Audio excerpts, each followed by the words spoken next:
All right, guys, here we are in my parents' bedroom once again, and I read 13 books this month, so let's talk about them. If you follow my blog, then you know I've already reviewed some of these books, and if you don't follow my blog, then go ahead and do that in the description. I actually just set up a mailing list, so if you drop your email, you can get alerted for new articles and newsletters going out, which is really exciting. But without further ado, let's get into this month's books.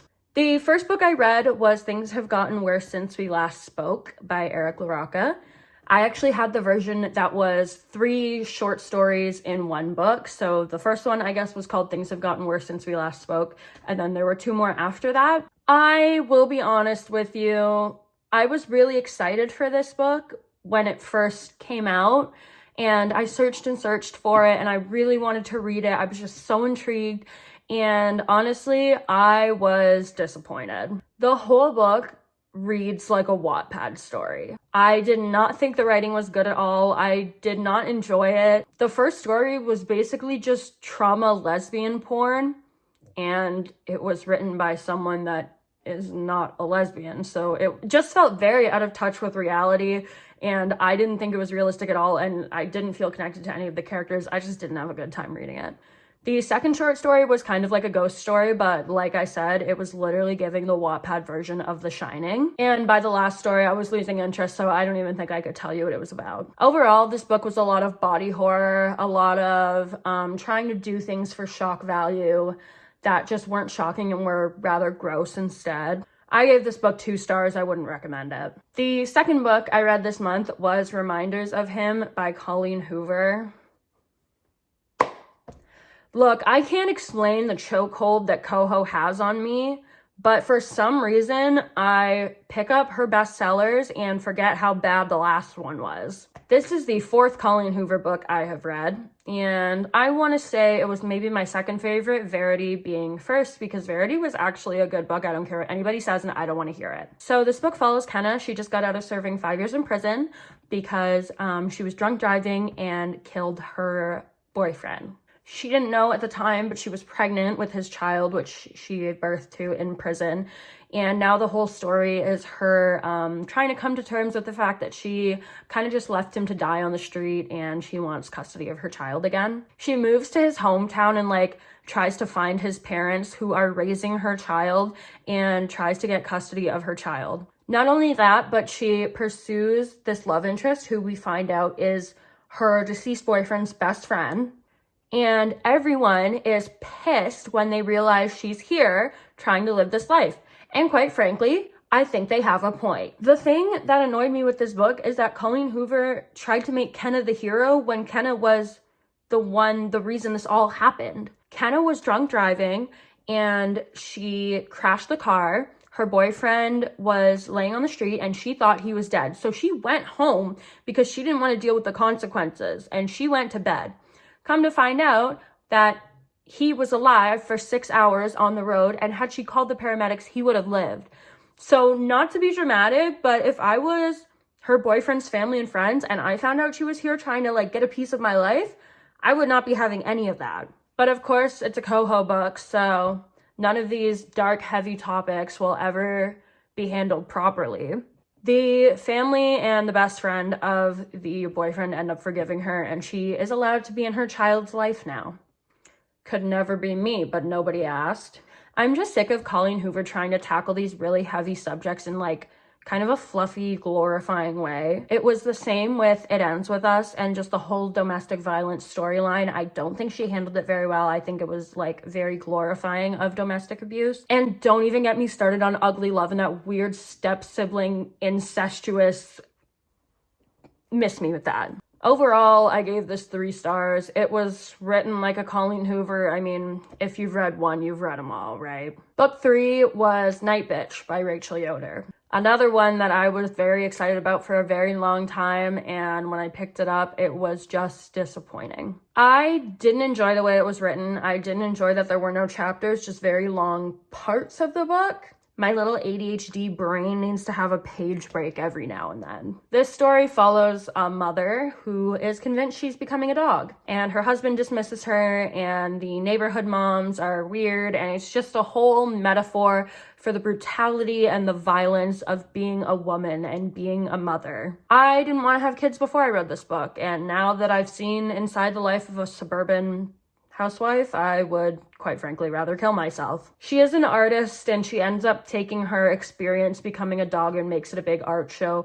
The whole thing was kind of just a big metaphor that was very blatantly in your face revealed at the end of the book. And I thought her son was boring, and I didn't like his character at all. This was my first 1-star read of the year. I couldn't wait for it to be over.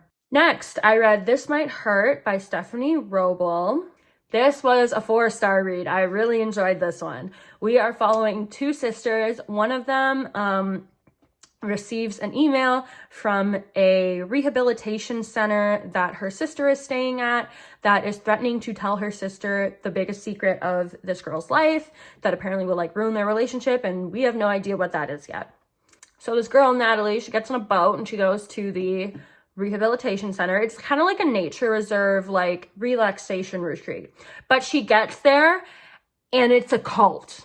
So we find out her sister's really high up in the cult now. She's very well respected. She's one of the leaders in the inner circle, and this is her life now. We have also been following their childhood and how they grew up being abused by their father, and that was really unsettling. And I know literature is supposed to make you feel things, but I just don't like reading about parents who are mean to their kids. It just pisses me off. There was also a third narrator in this story, and it's a perspective of this unnamed woman, and in the end, it all ties together, and we realize that, spoiler alert, she is the lady who is running the cult and has Kit, the sister, by the throat. I thought it was kind of cool when this story all came together and the big plot twists were revealed. I love a good thriller, so this really set the tone for my February reading. Mixing it up with some poetry for the next book, I'll Fly Away by Rudy Francisco. I loved Helium, and this book didn't quite live up to what Helium was for me, but it was still really, really good. I gave it 3 stars. It deals with a lot of difficult topics: depression, mental health, gun violence. I liked that this book opened my eyes to topics I don't normally consider in my life,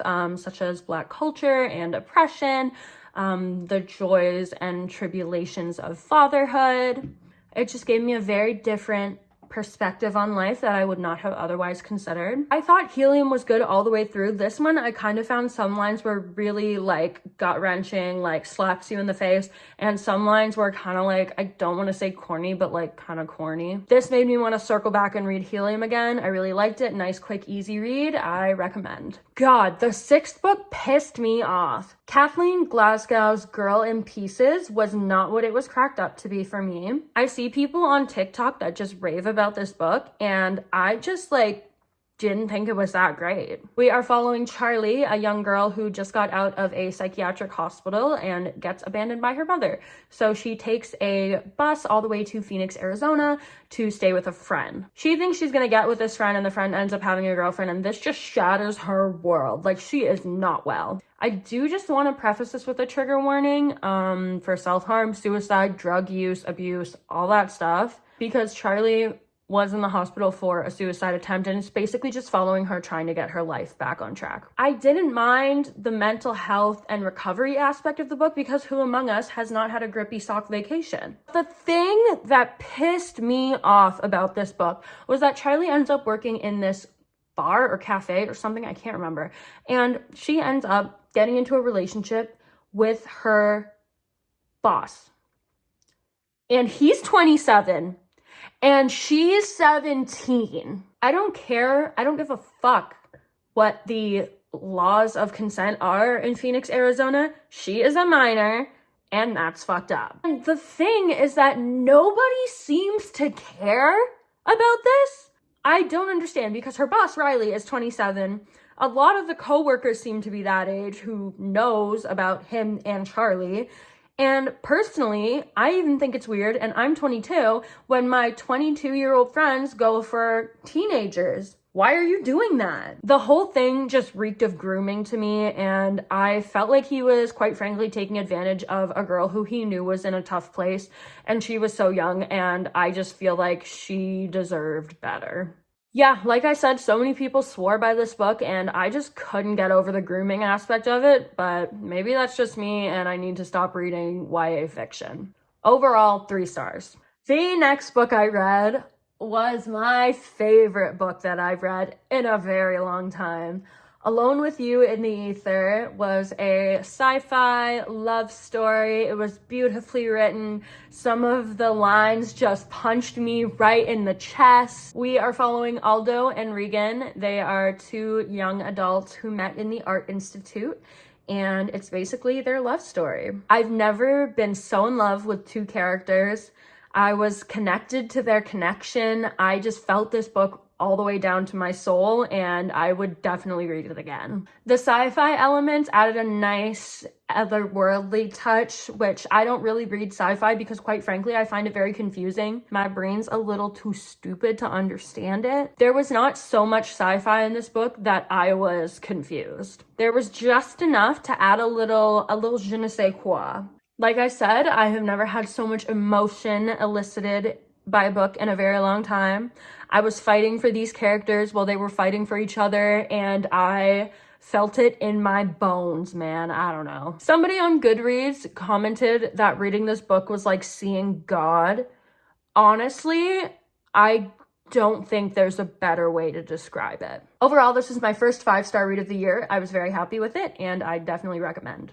Next, this one took me a while to get through, but Spare by Prince Harry. You know, I had to pick this up because I needed my royal family gossip. This book is divided into 3 parts. The first part is about his childhood. It deals with the loss of his mother and growing up a royal, going to an all-boys school, dealing with stuff like that. The second part is about his young adulthood, how he would go to Africa, how he was in the army, all the scandals he had, all the friends he made, all the girls he dated. And the third part, finally, was about Meghan Markle. I love Meghan Markle. And I love Lady Di. So the first and the third part of this book, I just ate it up. But the second part, oh my God, it dragged. It just got to the point where there was so much technical speak going on just about the army and everything that was happening. And I was just like, okay, I don't really care. Like, show me the drama. So if you are looking to get the scoop on the royal family, this might not be the place. Although it does detail a lot of pivotal moments like Harry and Meghan's feud with William and Kate, Harry's relationship with his father, what the Queen thought when she met Meghan. I really enjoyed those parts of the book. You could probably just cut the middle out and you'd be good. I also have a couple articles on my blog about this book, so if you want to know more about it, go check those out. Overall, 3 stars for the ghostwriter of the Prince Harry book. The second poetry collection I read this month was Black Girl Call Home by Jasmine Mans. This was one of my Black History Month reads. I just feel like I read a lot of the same white romance crap over and over, and I wanted to expand my reading palette. This book covers a very wide array of topics, things like motherhood, domestic abuse, violence, politics, and some things I never would have considered, like Black culture, Black hairstyles, and how being queer affected her in this culture. Overall, if you're looking for a good POC and LGBTQ poetry book, this is probably the way to go. I liked the information it covered. It was the way it was covered for me. This is not to say that Jasmine Mans is a bad writer by any means. I don't think that's true. It just wasn't for me. Her writing style is very cut and dry, these are the facts, this is what it is. And I tend to like poetry that I don't understand. So honestly, the fact that I understood this book is what kind of turned me off to it. That sounds really stupid, but I really enjoy not comprehending the poetry I read and kind of having to think about it and give it my own meaning in a way. And this was very like, this is what this means. And I I had a hard time with it. But overall, I do like that this was a coming of age story about a POC LGBTQ author.